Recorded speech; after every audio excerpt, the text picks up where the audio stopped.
चलो मित्रों, last lecture में आपणे आलेखनी रीत में जे 3 शक्यताओं छे तेना विषे अने तेना माटेने 1-2 मार्कना प्रश्न जोया हता। हवे आ लेक्चर में मित्रों आपणे समीकरण युग्मनो आलेख पर चर्चा करीशुं अने ए प्रकारना प्रश्न जोईशुं। चलो, पहलो एक प्रश्न छे आपणो क्वेश्चन नंबर 4। आफ्ताब तेनी दीकरीने कहे छे 7 वर्ष पहला मारी उमर ते वखतनी तारी उमर करता 7 गणी हती। हवे पछीना 3 वर्ष पछी मारी उमर तारी ते वर्षनी उमर करता 3 गणी हशे। आ परिस्थितिने बेसिक रीते अने आलेखनी रीते दर्शावो एवो आपणो क्वेश्चन छे। तो मित्रों, आपणे जे आगळ कुछ प्रश्न व्यवहारिक प्रश्न करी गया ते रीते समीकरण बनाववानी क्रिया त्यां सुधी तो आपणे ए ज प्रमाणे करशुं। चालो, अहीं उमर कोनी शोधवानी छे तो के आफ्ताब अने तेनी दीकरीनी એટલે કે એની પુત્રીની। તો આપણે ધારી લઈએ, ધારો કે आफ्ताबनी उमर એટલે કે આપણે અહીં અત્યારની ઉંમર ધારીએ, હાલની ઉંમર x વર્ષ, તેની પુત્રીની હાલની ઉંમર y વર્ષ છે। आफ्ताबनी हालनी उमर x वर्ष, तेनी पुत्रीनी हालनी उमर y वर्ष। हवे पहली कंडीशन मुजब 7 वर्ष पहला आफ्ताबनी उमर अने तेनी पुत्रीनी उमरनी वात छे, એટલે 7 वर्ष पहलानी उमर बंनेनी लई लीए। तो आफ्ताबनी 7 वर्ष पहलानी उमर, तो के हालनी x होय तो 7 वर्ष पहला એટલે x - 7 वर्ष थशे। ए ज रीते मित्रों तेनी पुत्रीनी उमर तथा तेनी पुत्रीनी 7 वर्ष पहलानी उमर बराबर y - 7 वर्ष था अथवा होल, बराबर। चलो, हवे अहीं 7 वर्ष पहला आफ्ताबनी उमर पुत्रीनी उमर करता 7 गणी हती।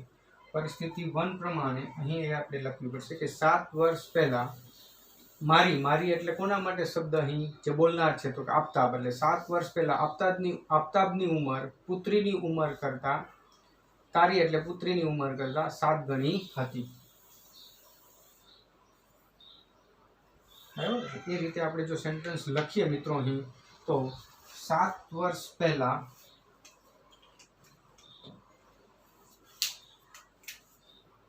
એટલે કે 7 वर्ष पहला मारी उमर, मारी એટલે કોની મિત્રો અહીં તો કે आफ्ताबनी, તો કે x - 7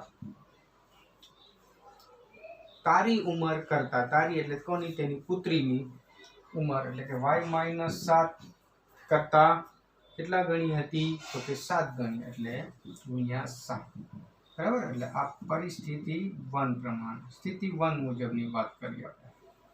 ચાલો, તો હવે મિત્રો અહીં તમે જોઈ શકો છો માટે તો કે x - 7 બરાબર 7y - 49, તો x - 7y बराबर -49 + 7, तो कि x - 7y बराबर -42 આપણું સમીકરણ 1 બનશે। ચાલો મિત્રો, ત્યારબાદ હવે આપણી બીજી પરિસ્થિતિ મુજબ વિચારીએ, એટલે કે એને આપણે પરિસ્થિતિ 2 કહીએ। તો પરિસ્થિતિ 2 મુજબ એટલે કે આપણું જે બીજું સેન્ટેન્સ છે તે આપેલ રકમનો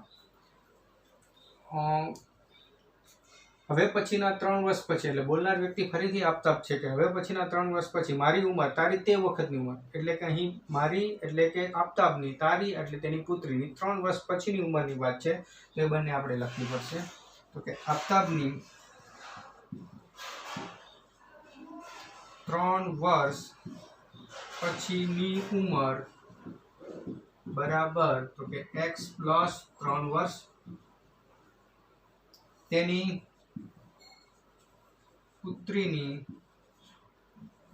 3 वर्ष पछीनी उमर बराबर तो के y + 3 वर्ष, बराबर। हवे कंडीशन मुजब जे आपने कहेवामां आवेलुं छे के 3 वर्ष पछी मारी उमर એટલે કે आफ्ताबनी उमर x + 3 તારી તે વખતની ઉંમર એટલે કે y+3 તારી તે વખતની ઉંમર કરતા 3 ગણી હશે એટલે કે ગુણ્યા 3 કરીએ તો ઇક્વલ થશે.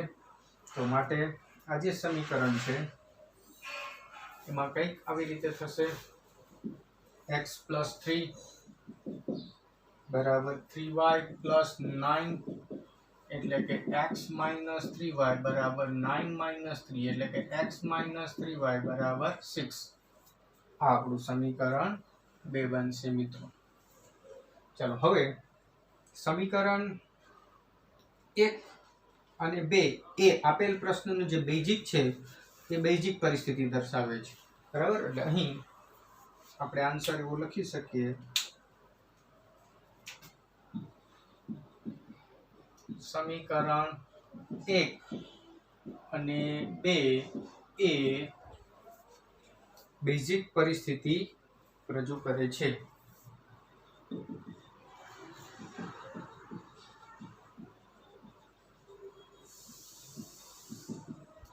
એક પ્રશ્નનો ઉત્તર આપણને અહીં મળી ગયો કે એમની બેઝિક પરિસ્થિતિ બનો. ચાલો બીજો છે આલેખની રીતે દર્શાવો. તો મિત્રો આલેખની રીતે દર્શાવવા માટે આપણે સુરેખ સમીકરણનો આલેખ એક રેખા છે ને એક રેખા દોરવા માટે ઓછામાં ઓછા 2 બિંદુ જોઈએ. તો આપણે મેળવશું અહીં.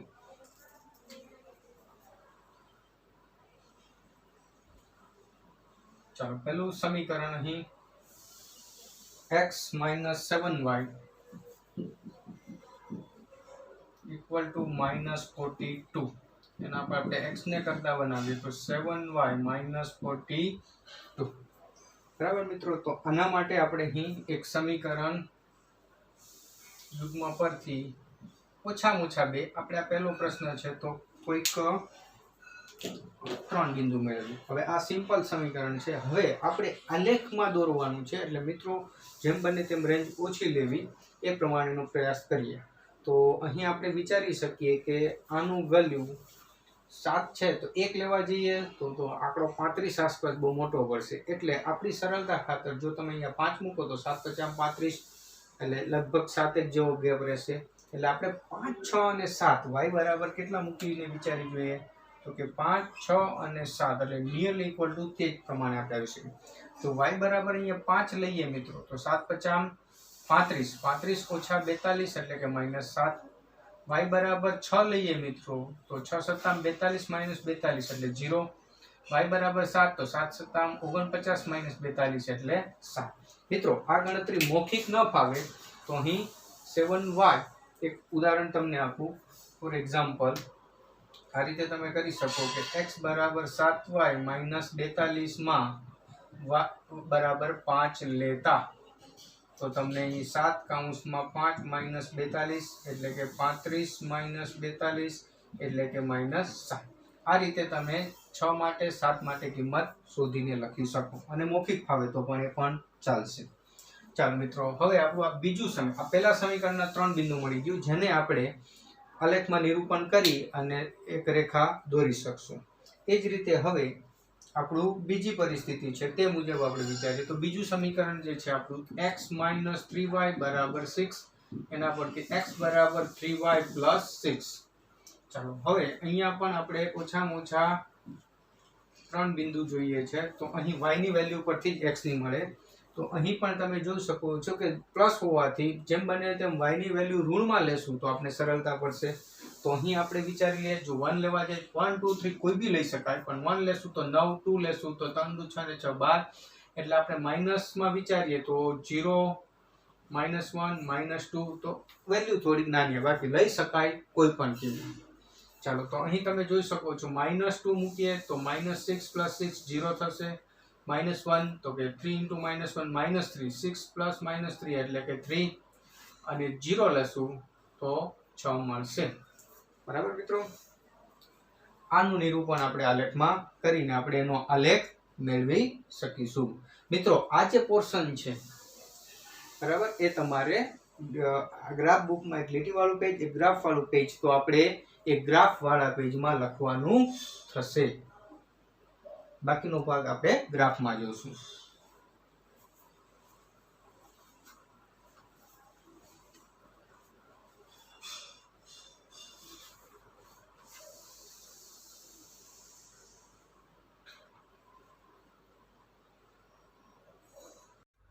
ચાલો મિત્રો, આપણે હમણાં આગળના ભાગમાં આપણે જોયું કે આ બિંદુઓ આપણે જે છે તે લાવવા પડશે. એ બિંદુઓ લાવવા માટે મિત્રો આપણે ત્યાં આપણે રીત જોયેલી હતી, એ રીત મુજબ આગળ વધવું પડશે. ચાલો, અહીં આપણે જોઈ ગયા તે મુજબ એક્સ અને વાયની વેલ્યુ વિચારેલી હતી કે આપણે એક્સ અને વાય મેળવેલો હતો આ સમીકરણ પરથી. આપણું સમીકરણ 1 હતું, આપણું સમીકરણ 2 હતું. ચાલો, એના પરથી આપણે તમને ખ્યાલ છે કે વાય બરાબર 5, 6 અને 7 માટે વેલ્યુ મેળવેલી. અહીંયા 5 મૂકતા આપણને -7 મળેલા, એક્સ બરાબર 6 મૂકતા આપણને 0 મળેલી એક્સની વેલ્યુ, વાય બરાબર 7 મૂકતા એક્સ બરાબર 7. એ જ રીતે મિત્ર આ સમીકરણમાં પણ વાયની કિંમત લઈને આપણે એક્સની કિંમત નક્કી કરેલી હતી. ત્યાં આપણે વાયની કિંમત હમણાં આગલા પાર્ટમાં તમે -2, -1 અને 0 આગળ આપણે મેળવેલી હતી. અહીંયા -2 કરીએ તો એક્સ 0 મળે છે, -1 કરતાં એક્સ 3 મળે છે અને 0 કરતાં આપણને એક્સ 6 મળે છે. બરાબર મિત્રો, એટલે આ બિંદુઓ આપણે લાવેલા હતા. હવે આપણે એનો ગ્રાફમાં નિરૂપણ કરીએ. ચાલો મિત્રો, સ્કેલ માપ આપણે એક્સ અક્ષ અને વાય અક્ષ પર નક્કી કરશું. તો અહીં આપેલ ફિગર પ્રમાણે 1 to 7માં હોવાથી આપણે એક્સ અક્ષ પર અને વાય અક્ષ પર 1 સેમી બરાબર 1 એકમ લેશું. એક્સ અક્ષ પર 1 સેમી બરાબર 1 એકમ અને વાય અક્ષ પર પણ આપણે મિત્રો 1 સેમી બરાબર 1 એકમ સ્કેલ માપ નક્કી કરીશું. ચાલો મિત્રો, એ પ્રમાણે અહીં આપણે લેવું પડશે 0, 1, 2, 3, 4, 5, 6, 7, 8 સુધી. એ જ રીતે આ સાઈડ પર માઇનસ આવશે, -1, -2, -3, -4, -5, -6 અને -7 સુધી જઈએ. અહીંયા તો કે +1, +2, +3, +4, +5, +6, +7, +8. એ જ રીતે અહીં -1, -2, -3, -4, -5, -6, -7 સુધી લઈ લઈએ. આ એક્સ અક્ષ થયો, આ વાય અક્ષ થયો. હવે મિત્રો બિંદુનું નિરૂપણ કરીએ આપણે. તો બિંદુના નિરૂપણમાં પહેલું -7 ત્યારે 5, એટલે એક્સ અક્ષનું -7 ત્યારે વાય અક્ષનું 5, બંનેનું સંગમ સ્થાન એટલે કે 5 અને આ 7નું સંગમ સ્થાન અહીં છે. બરાબર, એટલે કે -7 ત્યારે 5, આ એક બિંદુનું નિરૂપણ છે. ચાલો, બીજું 0 ત્યારે 6, એટલે એક્સ યામ 0, વાય યામ 6, એટલે નિરૂપણ અહીંયા આવશે 0,6. થર્ડ 7 ત્યારે 7, એટલે એક્સ અક્ષનો 7 ને વાય અક્ષનો બી 7, એટલે બિંદુ અહીં આવશે. બરાબર, આ 7, આ 7, એટલે 7,7. મિત્રો, આ ત્રણેયને જોડતી એક લાઈન દોરીએ એટલે આપણે પ્રથમ સમીકરણનું આલેખાત્મક રજૂઆત થઈ જશે. આ તમે જોઈ શકો છો, આ રીતે એક રેખા મળે છે. અને આ રેખા કયા સમીકરણની છે? તો કે x - 7y બરાબર -42ની. એ જ રીતે મિત્રો હવે આપણે એક બીજી રેખા જોઈએ. તો બીજા સમીકરણ પરથી x0 ત્યારે y -2, x0 ત્યારે y -2, એટલે મિત્રો અહીંયા બિંદુ આવશે 0,-2. x3 ત્યારે y -1, એટલે એ સંગમ સ્થાન 3 - 1, એટલે કે 3,-1, એ બિંદુ આ રહેશે. થર્ડ 6 ત્યારે 0, x અક્ષનો 6 અને y યામ 0, એટલે 6,0 નું નિરૂપણ અહીં છે, આ રહેશે મિત્રો. ચાલો, ત્રણેયને જોડતી એક રેખા આપણે વિચારીએ તો કંઈક આવી મળશે આપણને. આ રીતે એક રેખા મળે છે. એ રેખા જે છે તે x - 3y = 6 માટે. મિત્રો, તો આ જે છે રેખા તે પહેલા સમીકરણની છે, આ રેખા એ બીજા સમીકરણની, અને અહીં આ બંને રેખા એ આપણને ભૌમિતિક રીત દર્શાવે છે, આલેખની રીત દર્શાવે. જો મિત્રો આનો ઉકેલ કીધો હોત તો બંનેને આપણે લંબાવીને છેદ સુધી પહોંચત, પણ અહીં ફક્ત અહીં જ કીધું છે. એટલે પહેલાં આપણે જે જોયું તે પાર્ટ 1, એમાં આપણે બેઝિક રીત જોઈ, આ ભૌમિતિક રીત.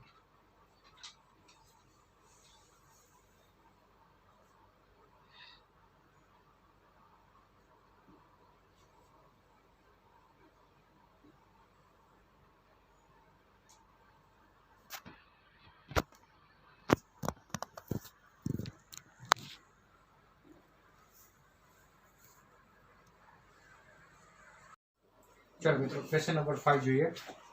ક્રિકેટ ટીમના પ્રશિક્ષક ₹3,900 માં 3 બેટ અને 6 દડાઓ ખરીદે છે.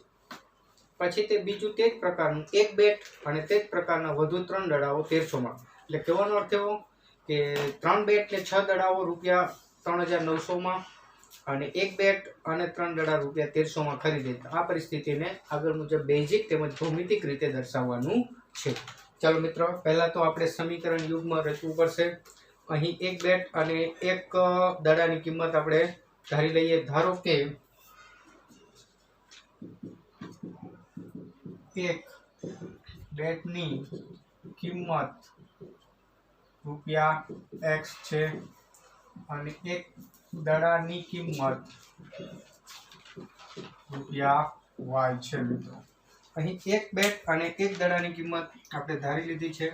હવે પરિસ્થિતિ પ્રથમ મુજબ 3 બેટ અને 6 દડાની કુલ કિંમત 3 બેટ અને 6 દડાની કુલ કિંમત ₹3,900 છે. ચાલો, અહીં 1 બેટના x રૂપિયા તો 3 બેટના 3x રૂપિયા થશે. 1 દડાના y રૂપિયા તો 6 દડાના 6y થશે. કુલ 3,900. મિત્રો અહીં 3 કોમન નીકળે છે તો x + 2y = 3,900. therefore x + 2y = 39/3 43 એટલે કે x + 2y = 1,300. આ સમીકરણ 1 થયું. ચાલો, બીજું સમીકરણ માટે બીજી પરિસ્થિતિ જો આપણે જોઈએ તો બીજી પરિસ્થિતિ મુજબ મિત્રો અહીં 1 બેટ અને 3 દડાઓ ₹1,300 માં. એટલે 1 બેટ અને 3 દડાની કુલ કિંમત ₹1,300 છે. 1 બેટ અને 3 દડાની કુલ કિંમત ₹1,300 છે. માટે 1 બેટના x રૂપિયા, 3 દડાના 3y ના કુલ એટલે +1,300. આ મિત્રો આપણા માટે સમીકરણ 2 થશે. બરાબર મિત્રો, એટલે અહીં સમીકરણ 1 અને 2 એ આપણી બેઝિક રીતે રજૂ કરે છે. ચાલો, અહીં સમીકરણ 1 તથા 2 એ બેઝિક રીત રજૂ કરે છે અથવા બેઝિક રીત દર્શાવે છે. ચાલો, બીજો જે પ્રશ્ન છે ભૌમિતિક રીતે દર્શાવો. એટલે કે મિત્રો આપણે એને આલેખની રીતે દર્શાવવું પડશે. તો એના માટે આપણે જે જોયું છે તે પ્રમાણે આપણા સમીકરણ 1 જે છે તે x + 2y = 1300. તે જ પ્રમાણે x = 1,300 - 2y. બરાબર મિત્રો, તો હવે અહીં પરિસ્થિતિ મુજબ આપણે ઓછામાં ઓછા 2 કે 3 બિંદુ મેળવીએ. આપણે 2 જ મિત્રો અહીંયા મેળવીએ તો તમે જોઈ શકો છો કે 1,300 - 2y. હવે અહીં 1,300 હોવાથી નાનો ફિગર પોસિબલ નથી. એટલે આપણે અહીં સ્કેલ માપ એ રીતે નક્કી કરીશું. તો એના માટે આપણે અહીં જોઈએ તો જો y = 0 લઈએ તો x = 1,300 જ મળવાના. બરાબર છે મિત્રો. એ જ રીતે હવે આપણે y = 500 વિચારીએ. એટલે 500 × 1,000, 1,300 - 1,000 તો કેટલા થશે મિત્રો? 300. કોઈ બી લઈ શકો, 300, 400 કોઈ પણ કિંમત લઈ શકાય. બરાબર, એટલે અસંખ્ય બિંદુઓ એક સમીકરણ માટે મળે. આપણે આ 2 બિંદુ લઈએ અને તમે જોઈ શકો છો આ ફિગર મુજબ આપણે સ્કેલ માપ 1 સેમી = 100 એકમ લઈ લેશું તો પણ આપણે સરળતાથી ગ્રાફ દોરી શકીશું. ચાલો મિત્રો, બીજી પરિસ્થિતિ મુજબ બીજું જે સમીકરણ છે આપણું તે x + 3y = 1,300. તો માટે x = 1,300 - 3y. આના પરથી આપણે આ જો બિંદુઓ લાવવા હોય તો x અને y ની કિંમત આપણે મૂકીએ. તો અહીંયા બી તમે જોઈ શકો છો કે પહેલા આપણે જો 0 લઈએ y બરાબર તો x બરાબર કેટલા મળશે? 1,300. એ જ રીતે હવે y બરાબર 1 લેશું તો બહુ મોટી આંકડો પેલો પરિસ્થિતિ આવે, એના કરતાં 100 200 300 વિચારી શકાય આપણાથી. તો હવે આપણે x બરાબર 400 વિચારીએ, સોરી y બરાબર 400 વિચારીએ. તો 400 તાલી 1200, 1300 માંથી 1200 જશે તો કેટલા આવશે? x બરાબર 100 બનશે. મિત્રો આ ગણતરી આગળ તમને કીધું તે આગલા પ્રશ્ન મુજબ બતાવીને પણ કરી શકો. જો તમને ડાયરેક્ટ આવડતું હોય તો એ વધારે બેટર રહેશે અને આપણે લખી શકીએ છીએ નહીંતર ગણતરી કરીને. હવે આનું નિરૂપણ આપણે ગ્રાફ પત્ર પર કરીએ. આની એક રેખા મળશે, આ સમીકરણની એક બીજી રેખા મળશે અને એ આપણી ભૌમિતિક રીત થઈ છે.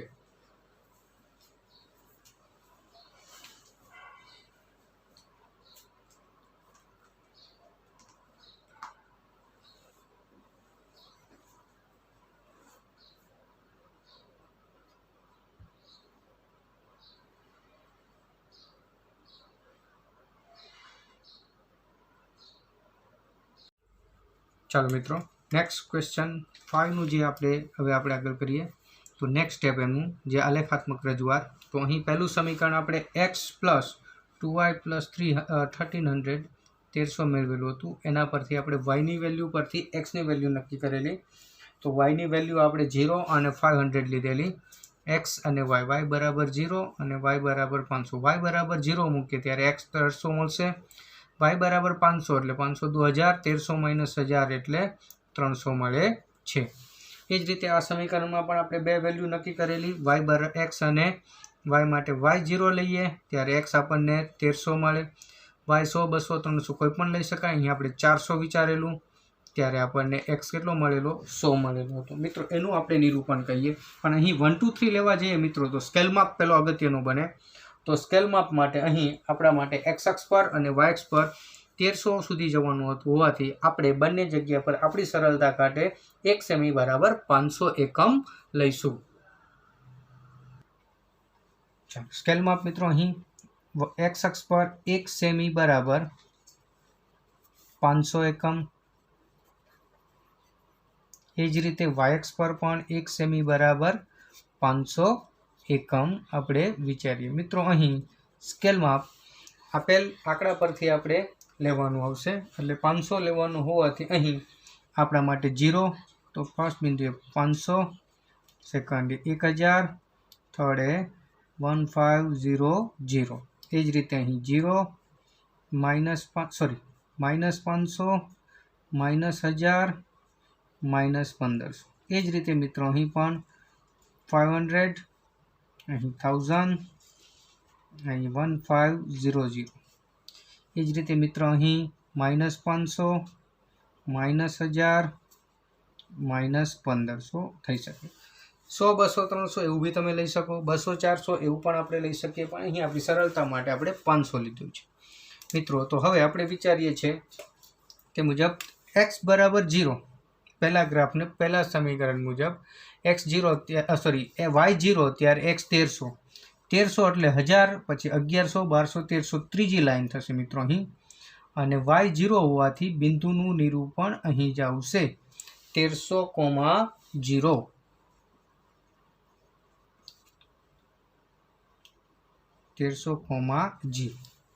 ચાલો મિત્રો, હવે બીજું બિંદુ છે 300 ત્યારે 500. x અક્ષનો 300 એટલે 1 2 અને 3 લાઈન અને y અક્ષનો 500 એટલે આ બિંદુનું નિરૂપણ અહીંયા 1 2 અને 3 લાઈન ને અહીં 500નું સંગમ સ્થાન. એટલે એ આપણા માટે છે બિંદુ 300,500. ચાલો, અને એ બંનેને જોડતી એક આપણે રેખા દોરીએ તો આપણને એક પહેલી રેખા મળી જશે.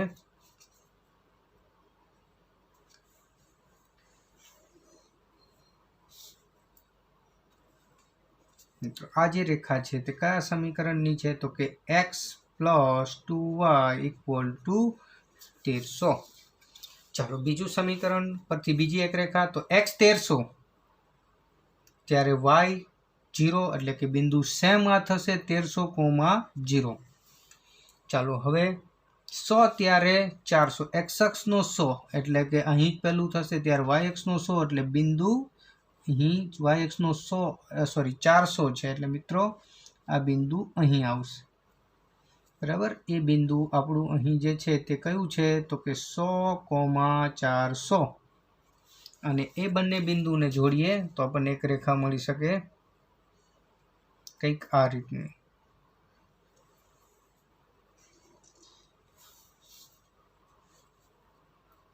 અને આ જે રેખા છે તે x+3y = 1300 માટેની છે. મિત્રો જો અહીં ઉકેલ પૂછેલો હતો તો છેદબિંદુ 1300,0 એ આ સમીકરણ યુગ્મનો ઉકેલ મળે, પરંતુ અહીં ફક્ત આપણે આલેખાત્મક રીતે રજૂઆત કરેલી કહેવામાં આવેલું હોવાથી આ જ આપણી આલેખાત્મક રજૂઆત છે.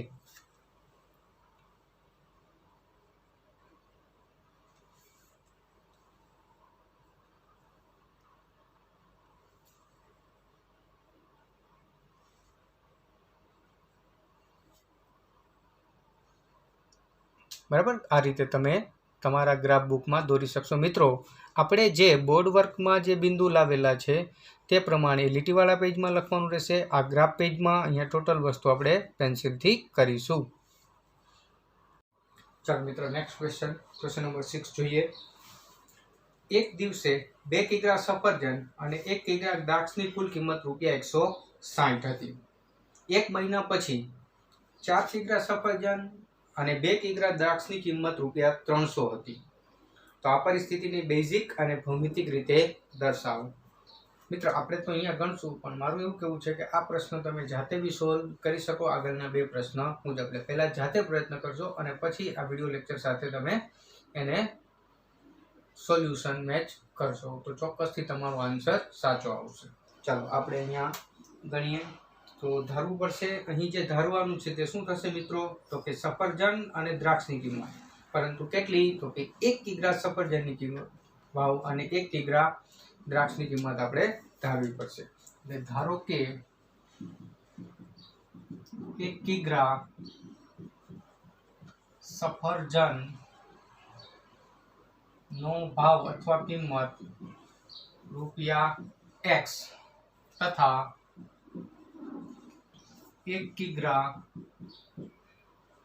દ્રાક્ષ નો ભાવ ₹y છે. 1 કિગ્રા સફરજનનો ભાવ અને 1 કિગ્રા દ્રાક્ષનો ભાવ અહીં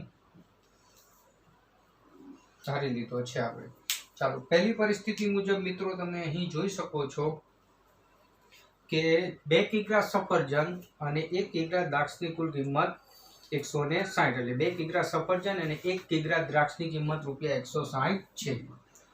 2 કિલોગ્રામ સફરજન અને 1 કિગ્રા દ્રાક્ષની કિંમત ₹160 છે.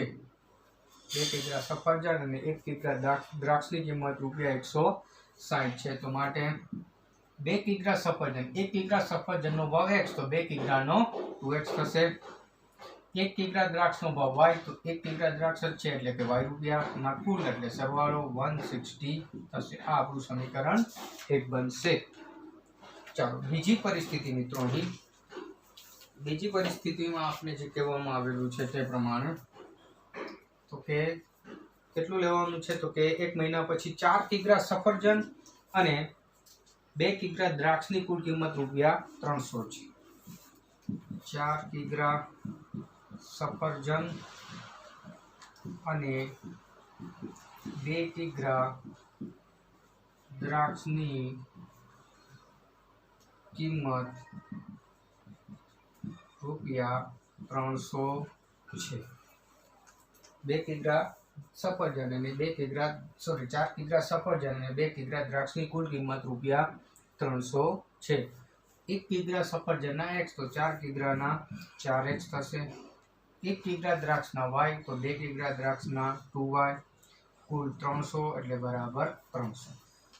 અહીં 2 કોમન તો 2x + y બરાબર 300 એટલે કે 2x + y બરાબર 300/2 એટલે કે 150 એટલે કે 2x + y બરાબર 150 બરાબર 150 એને આપણે સમીકરણ 2 કહીશું. બરાબર છે મિત્રો. અહીં તો હવે આપણે એ જો આપણે વિચારીએ તો સમીકરણ 1 અને 2 એ આપણને કઈ રીત બતાવે છે તો કે બેઝિક રીત રજૂ કરે છે. પરિસ્થિતિ બેઝિક અને રીતે દર્શાવો તો આપણે સમીકરણ 1 અને 2 અહીં સમીકરણ 1 અને 2 એ બેઝિક રીત દર્શાવે છે.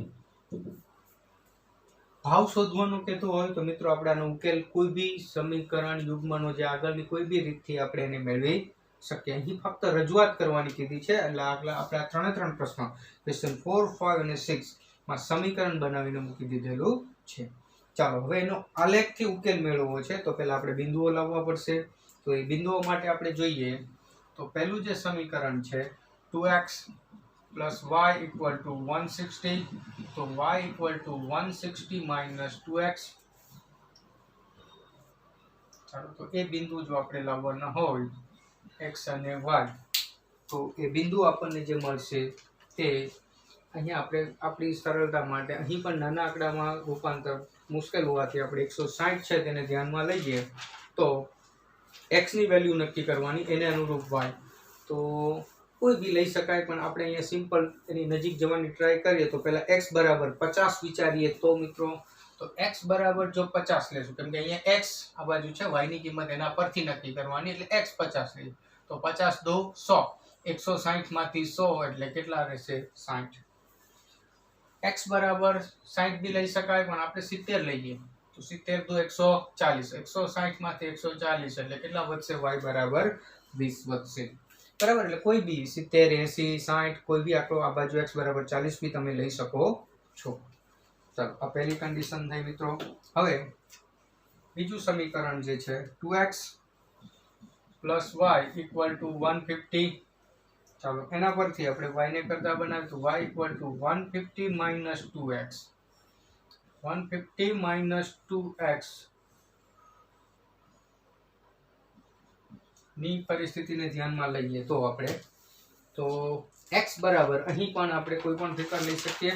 ચાલો આપણે x બરાબર ફરી પાછું 50 વિચારીએ તો 50 દો 100 150 માંથી 100 એટલે 50.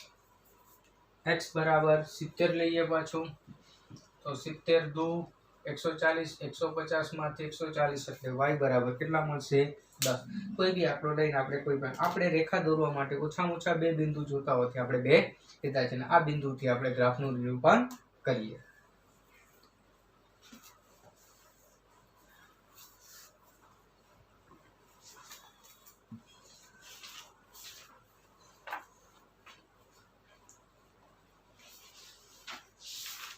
ગ્રાફનું તો થઈ ગયા.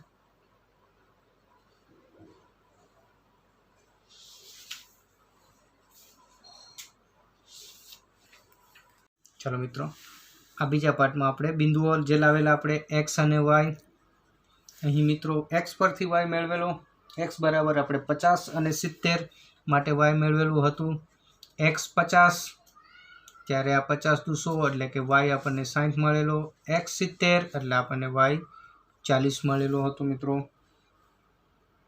સોરી 70 દુ 140 એટલે આપણને 20 160 માઇનસ 140. ચાલો એ જ રીતે અહીં આપણે x અને y x પરથી y લાવેલા એ બી 50 અને 70 માટે આપણે મેળવેલો હતો x 50 ત્યારે y પણ 50 x 70 ત્યારે y આપણે 10 લાવેલા હતા અને એમાં તમે કિંમત મૂકીને પણ જોઈ શકો છો. ચાલો હવે આપણે એમાં ગ્રાફ દ્વારા નિરૂપણ કરીએ. ચાલો મિત્રો અહીં આપેલ ફિગર પ્રમાણે આપણે સ્કેલ માપ જો નક્કી કરીએ 60 70 સુધી જવાનું હોવાથી આપણે 1 સેમી બરાબર 10 એકમ લઈ લઈએ. x અક્ષ પર 1 સેમી બરાબર 10 એકમ અને y અક્ષ પર પણ 1 સેમી બરાબર 10 એકમ. મિત્રો અહીં સ્કેલ માપ અગત્યનું બનશે અને તમારે આપેલ ફિગર પરથી નક્કી કરવો પડે. પહેલા ગ્રાફમાં આપણે 1 સેમી બરાબર 1 એકમ, બીજામાં આપણે 100 200 300 અથવા 500 લઈ શકીએ એટલે આપણે 500. અહીં 10 20 30 અહીં ઋણ વેલ્યુ ન હોવાથી ઋણ ચરણ આપણે નાના રાખેલા છે એટલે 0 10 20 30 40 50 60 70 80 90. એ જ રીતે અહીં -10 -20 એ જ પ્રમાણે અહીં -10 -20 અહીં 10 20 30 40 50 60 70 80 90। ચાલો હવે આપણે નિરૂપણ કરીએ એનું। તો મિત્રો અહીં પહેલું યામ પહેલા ગ્રાફ માટે 50 ત્યારે 60 એટલે એક્સયામ 50 ત્યારે વાયામ 60 હોવાથી 50 અને 60નું સંગમ સ્થાન આ રહેશે। જો તમે જોઈ શકો છો આ 50 ને આ 60 બરાબર, એટલે એ આપણું પહેલું બિંદુ થયું 50,60। બીજું 70 ત્યારે 20 એટલે એક્સયામ 70 એટલે એક્સ અક્ષનો 70 ત્યારે વાયામ 20 એટલે આ 20 એટલે કે 70 ત્યારે 20। ચાલો આ બંનેને જોડતી એક આપણે રેખા ખેંચીએ તો બંનેને જોડતી રેખા આપણે બનાવીએ તો કંઈક આવી મળશે બરાબર। આ જે રેખા છે તે 2x + y = 160 માટે। ચાલો મિત્રો હવે બીજા સમીકરણ માટે બીજી રેખા x 50 ત્યારે y 50 એટલે એક્સયામ 50 ત્યારે વાયામ પણ 50 એટલે બિંદુ અહીં આવશે 50,50। ચાલો ત્યારબાદ એક્સયામ 70 ત્યારે વાયામ 10 એટલે કે બિંદુ અહીં આવે છે 70 ત્યારે 10। ચાલો એ બંનેને જોડતી રેખા આપણે મિત્રો વિચારીએ।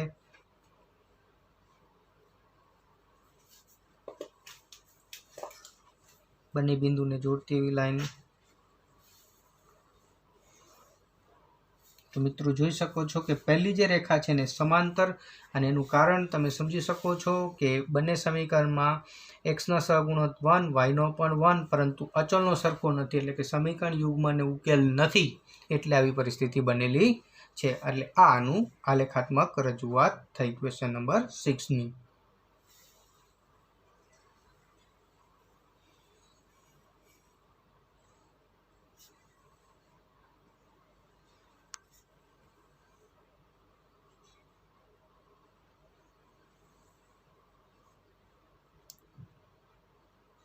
ઓકે મિત્ર, આ તમે ગ્રાફ બુકમાં 3 પ્રશ્નના ગ્રાફ તમારે દોરવાના છે 4, 5, 6।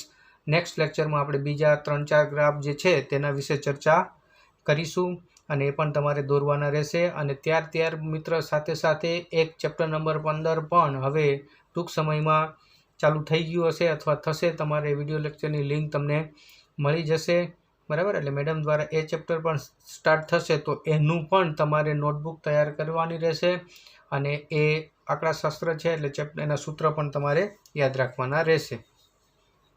ઓકે, આભાર।